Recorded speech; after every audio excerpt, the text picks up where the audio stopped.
"Thanks for the upgrade, my dear Ethan," I said, grinning as he strolled into the living room, tossing his sunglasses onto the coffee table. He stood there, obnoxiously confident in his tailored suit and pristine new shoes, his luggage spilling high-end logos. First class to Europe, luxury hotels. This is the kind of life I've been missing, Sarah. I couldn't help it, I burst out laughing. "What's so funny?" he snapped, frowning. "Oh, Ethan," I said, shaking my head, "you have no idea what you've done. My name is Sarah, and I'm 34 years old. I work in cybersecurity, and for the last 7 years I've been married to a man who turned out to be a walking red flag disguised as charm." Ethan was always the smooth talker, the dreamer, the one who made everything sound like a brilliant plan. Meanwhile, I was the one who made those plans happen, holding down a steady career while he bounced from one half-baked scheme to the next. I ignored the warning signs, the financial secrecy, the constant excuses for his lack of income because I wanted to believe we were a team. But at 2 a.m., last week, Ethan made a mistake he couldn't charm his way out of. I'd been asleep upstairs when it happened. He must have waited until he was sure I was out cold before sneaking down to my laptop. My cybersecurity work had taught me to keep an eye on potential scams, but I never thought I'd need those skills at home. That night, Ethan used my laptop to access one of my credit cards. He copied down the details, snapped a few pictures with his phone, and slinked back into bed like nothing had happened. The next morning, while sipping my coffee, I noticed a flood of alerts on my phone. I opened my banking app to find nearly $50,000 in charges: designer clothing, expensive watches, first-class flights to Paris. My stomach sank as the pieces clicked into place. Ethan was behind this, of course he was, but instead of panicking, I smiled. The card he'd used wasn't a personal account. It was a dummy credit card tied to a training program I run at work. It's designed to teach companies how to detect and respond to fraud. Every transaction triggers an automatic alert that goes straight to the authorities. Ethan had no idea he'd just turned himself into a case study. I called my lawyer, Chloe, that same morning. "You're not going to believe this," I told her, recounting everything in detail. She didn't even try to hold back her laughter. Wait, let me get this straight," she said between chuckles. "He stole a dummy card, the one that's linked to fraud detection?" "Exactly," I said, my voice calm but edged with satisfaction.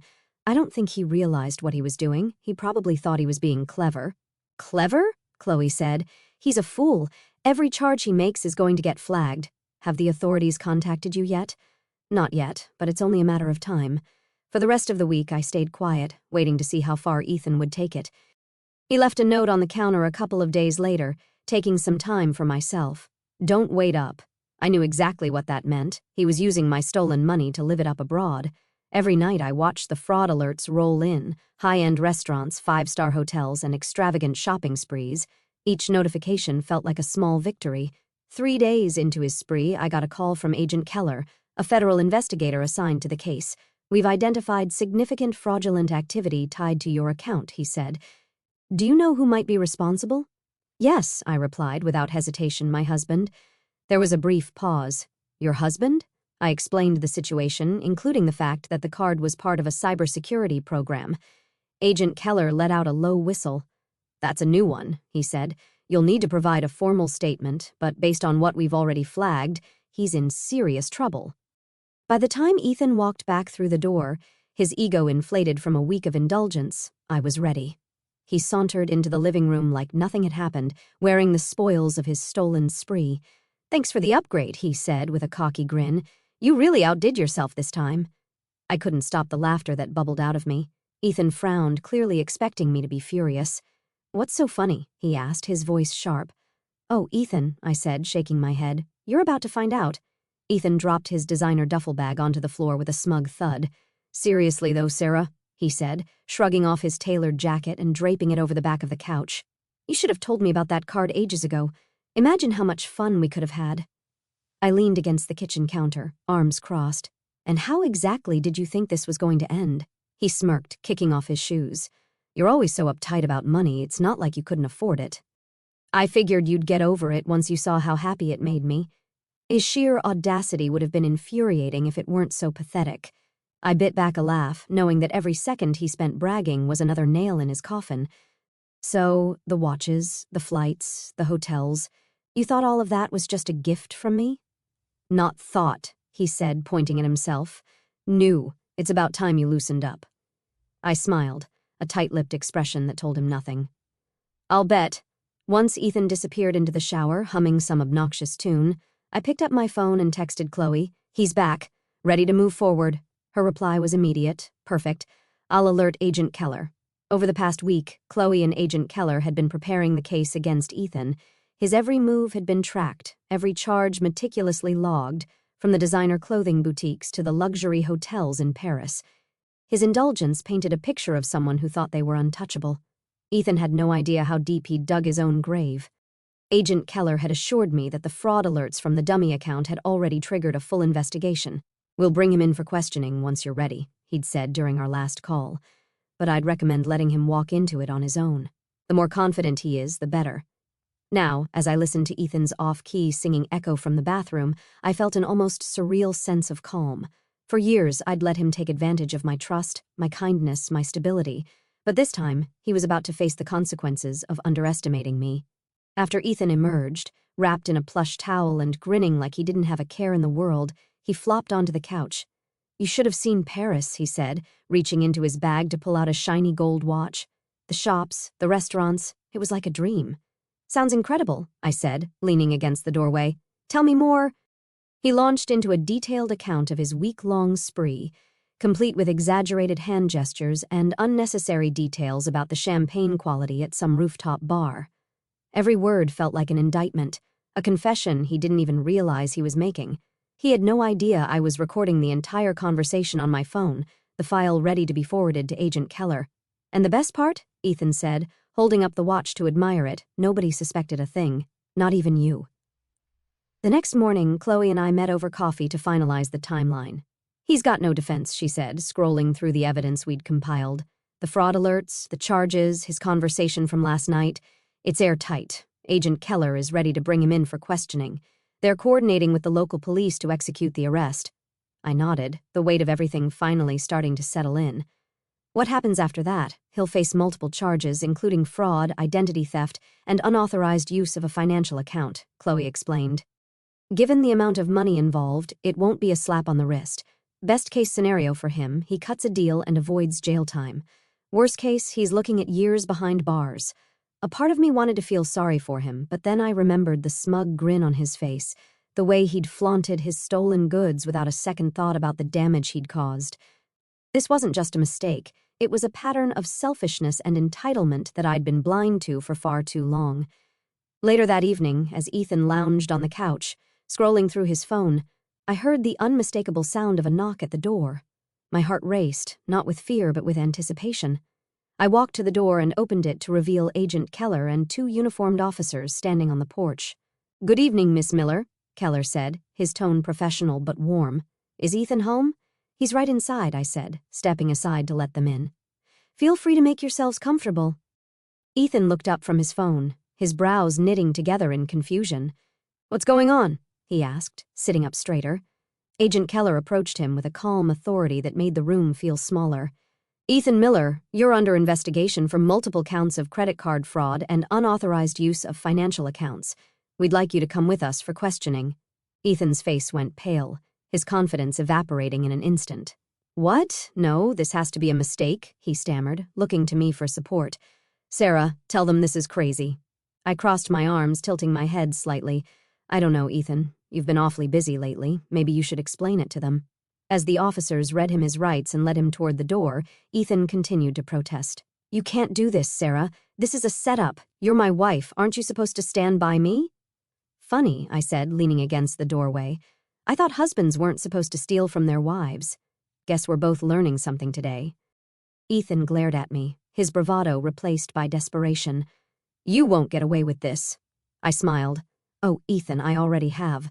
The door shut with a sharp click as the officers escorted Ethan out, leaving the living room eerily silent. I stood there for a moment, staring at the empty space where he'd been standing just minutes ago. My heart was racing, not from fear, but from the sheer weight of the moment. He was gone, finally, undeniably gone. But this wasn't over, not yet. About an hour later, Chloe called. "He's with Agent Keller now," she said, her voice calm but firm. "They've started questioning him. From what Keller told me, Ethan is already trying to spin the story in his favor." "Of course he is," I said, rolling my eyes. "Let me guess, He's playing the victim? Spot on, Chloe replied with a dry laugh. He's claiming you gave him permission to use the card. But don't worry, between the fraud alerts, the charges, and your recording, he doesn't stand a chance. The next morning, Agent Keller called with an update. We've got everything we need, he said. Your husband, soon-to-be ex-husband, admitted to using the card but insists he didn't know it was tied to a fraud detection program. He's trying to blame the mix-up on you. That sounds about right, I said, leaning back in my chair. What happens next? We're moving forward with the charges, Keller explained. He's facing multiple counts of fraud and unauthorized use of a financial account. Given the amount of money involved, he'll be looking at significant consequences.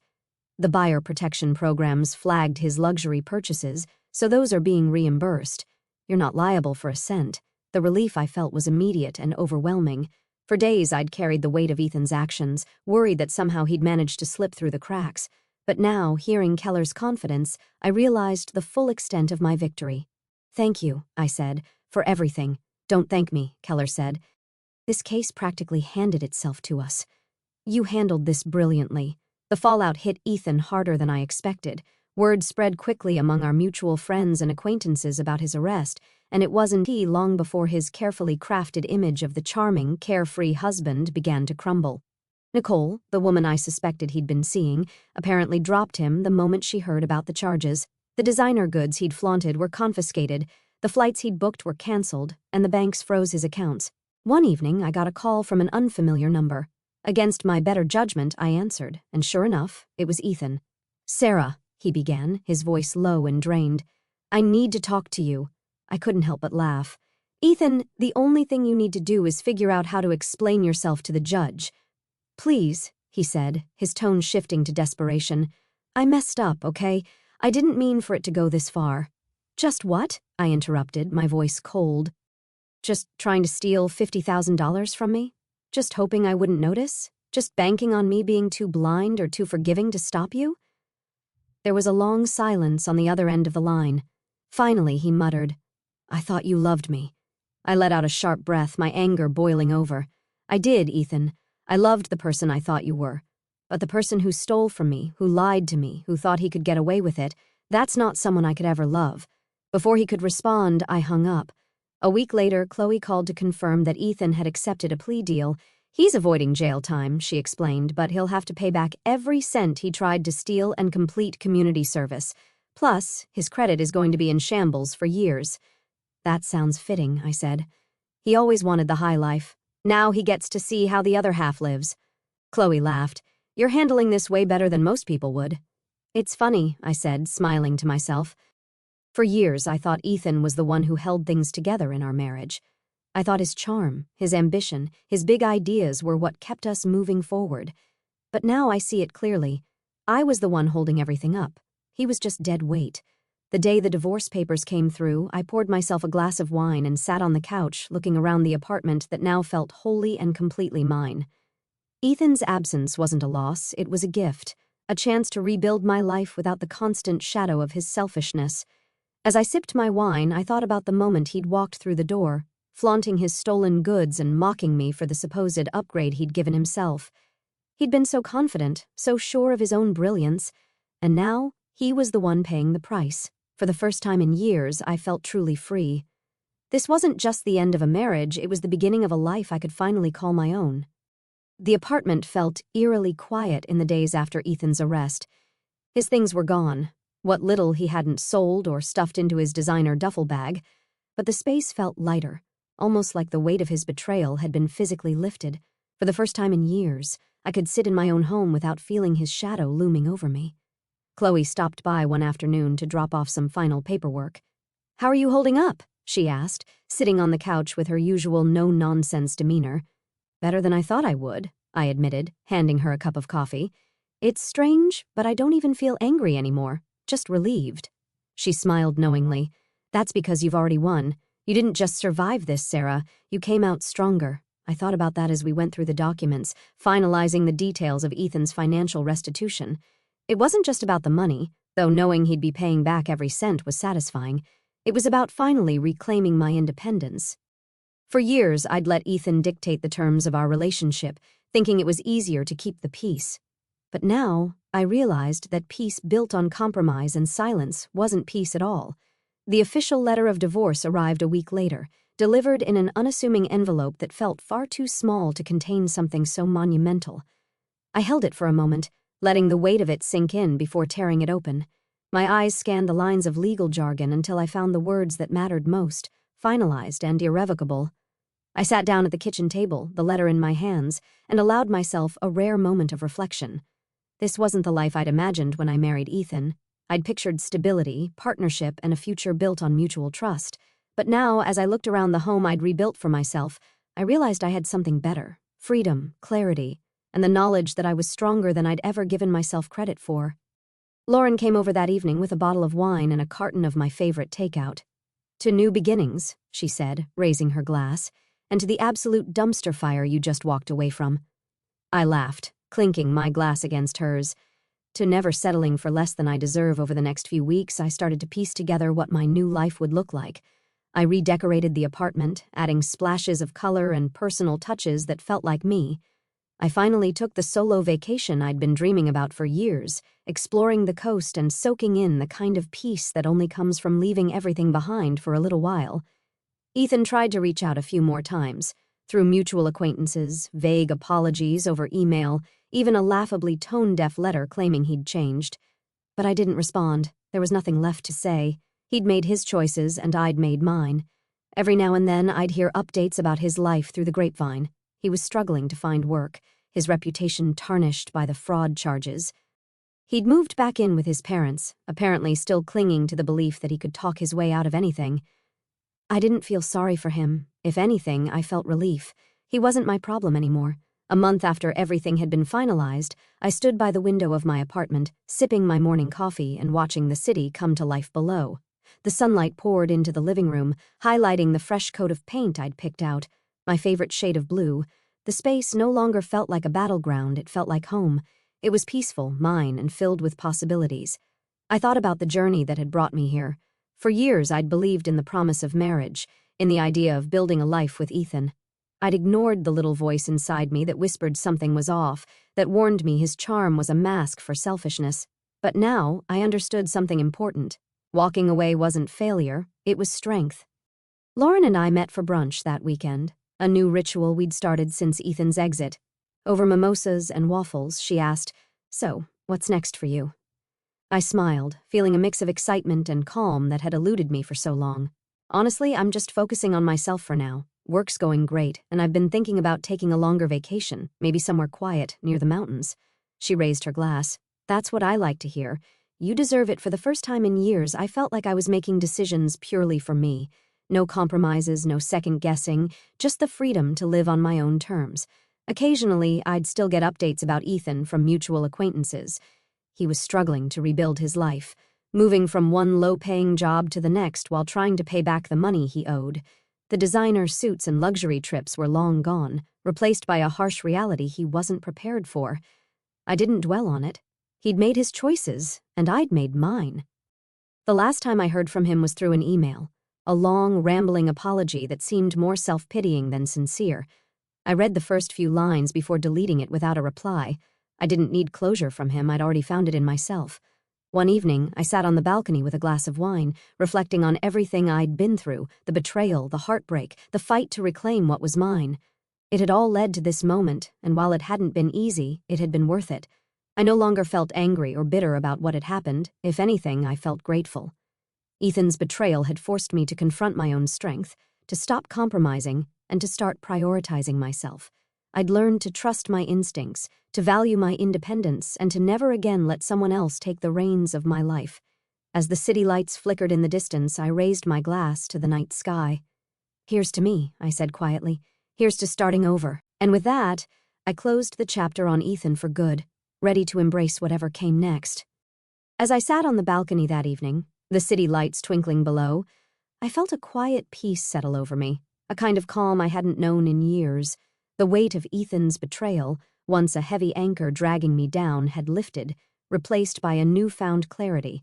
For so long, I'd carried the burden of his lies, convincing myself that love meant enduring his flaws, his schemes, his selfishness.